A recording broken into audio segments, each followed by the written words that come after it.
years old. Yes. You've obviously made impression in the basketball world itself, but you also interned at a venture capital fund. You hosted a tech summit. What are your goals off the court?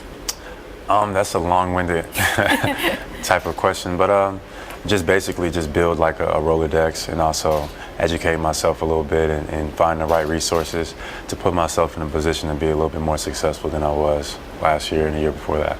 So what have you actually done so far? I know you're educating yourself, you're talking to people, you're not investing quite yet, but you're getting ready. I've done a little bit of everything. Like I gave a lecture at Harvard on education not too long ago as well, and talking about some of the uses of connecting a lot of worlds between like basketball and education and technology, how that can be a bridge between the two.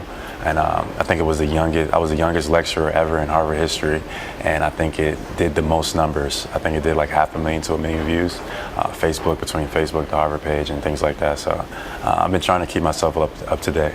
So most athletes wouldn't start thinking about this until further into their career, their athletic career, their second career. Mm-hmm. Why are you thinking about this now? I think leverage is now, especially while you're playing and while you're young. I think that pretty much the reason why I'm probably here is because I'm 21 years old and I'm mature enough to be in the space and talk about education and talking about investing in venture capitalism, etc. But when you stop playing, I think your leverage kind of goes out the window. While you're playing, I think you have a little bit more leverage and you can sit down with more people. And being 21, everybody wants their hands on like what they think what the future might be. The future is key. So being young, you have a lot of influence and a lot of leverage. So how do you maintain focus on the game, on the court, at the same time? You had a great postseason, but it's going to be a tough upcoming season if you're going to maintain that. Yeah, I mean, it's a balance. Life is about balance. Like, basketball is my craft. It's the thing that I do. But outside the basketball court, you do have some free time. You know, I'm a human being just like everybody else. Just like everybody else has a day job and they go enjoy watching sports. Sports is my day job, and I go enjoy doing other things as well, like investing, educating myself, giving speeches, and being here. What kind of investments or areas are you excited about? I'm so curious about a lot of different things. I've been hearing, I've been reading, doing a lot of reading about the online gambling. I'm curious to see where that goes. You probably know a little bit more about it than I do, like the insights, but I'm super curious to see where that goes, and just hearing about the new technology that's going to be, prevalent in the next few years. I'm actually curious to hear what you think, given that several of the barriers to sports gambling are now dropping. What do you think the role of players should be in that? That's the part that I'm curious about. I was going to ask you the same question, but I am not sure. Like, when a lot of money gets involved and things like that, like gambling was already a billion-dollar industry, and like it wasn't even legalized, like federally. Now it is. I'm curious to see where that goes. What about Bitcoin and cryptocurrency? I'm still having, they're giving a panel discussion downstairs on crypto. I'm missing it right now, and I'm actually could learn a little bit more about it. But I was just explained like how it kind of works. It's like a big chains and cryptocurrency and things like that. And it's like, what my understanding is, a lot of people behind a lot of computers, and they're working together and trying to like rectify and make money and things like that. But it's not the easiest thing to understand, I'll tell you that. Well, I'm moderating that panel, so I will be asking for some crypto one-on-one lessons for all of us. It's going to be a big season coming up. LeBron James has gone to the Lakers. How does that change the game on the court? I definitely think, LeBron has had a stronghold on the East for 7 years. Like they've won every year. So now, I guess teams feel like it's up in the air. It's our job to come in and be like, nah, the Celtics are going to be the team to hold it down for the next 5 to 7 to 10 years or however long. Mark Gurman, who I was just speaking with as he was getting off the set, made a prediction: Celtics Warriors in the finals next year. What do you think? As long as the Celtics are in that conversation, I can care less if we playing. You're an incredibly young player, as many have pointed out. What do you think about the current sort of controversy around age limits in the NBA? Do you think you, at your young age, should have been allowed and able to go right into the NBA when you did? I definitely think so. I think the argument would be, if you can serve your country at 18, why not be able to play basketball, right? I think that's the argument everybody talks about, but the NBA is its own foundation, so they can make the rules that they want. But I think that if they lift that limit, I think you'll see some interesting stories, and some kids, if they're ready, it's only going to be like 1 or 2 kids that are going to be ready for the NBA per year. So because the talent level is so good, like in NBA, if they're ready, why not let them come out?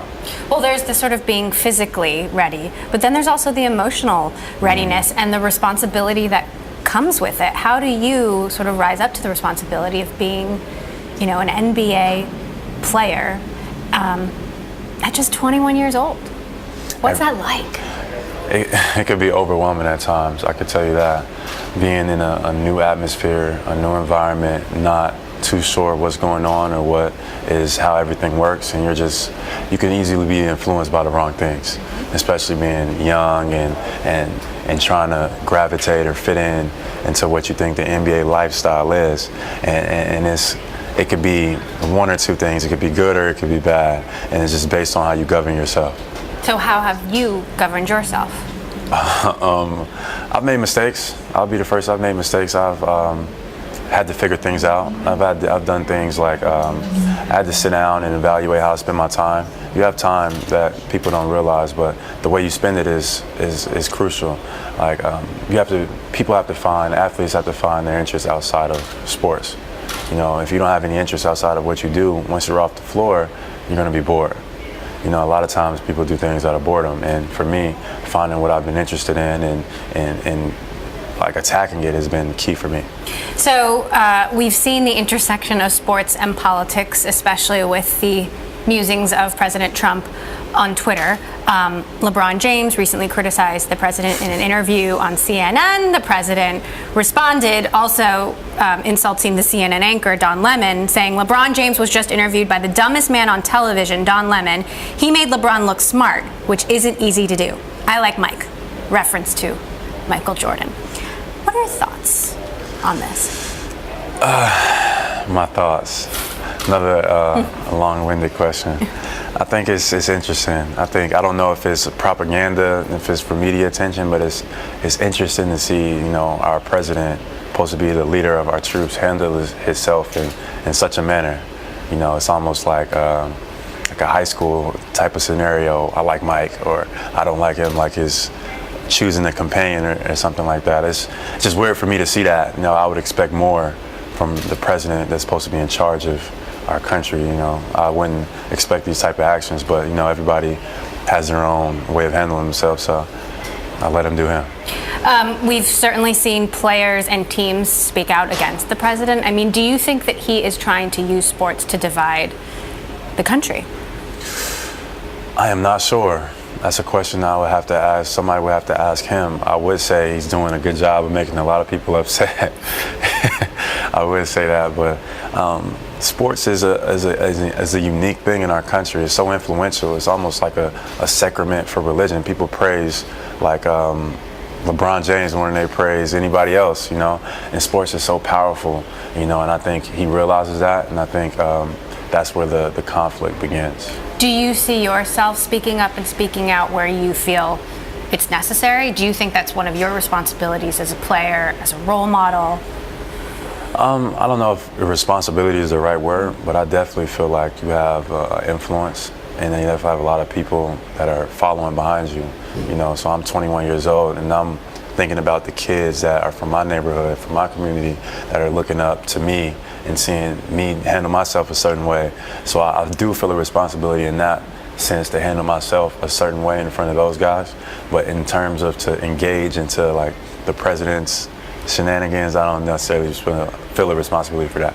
So if you're back here in a year when you're 22 years young, what's going to happen for you this year? What's next for Jaylen Brown? What's next for Jaylen Brown? I'm in the works. I'm figuring things out. I'm learning different things right here. I see the 2 things I always say: either I'm the fly on the wall or I'm the elephant in the room. So right now I'm the fly on the wall. So I'm just learning and enjoying that.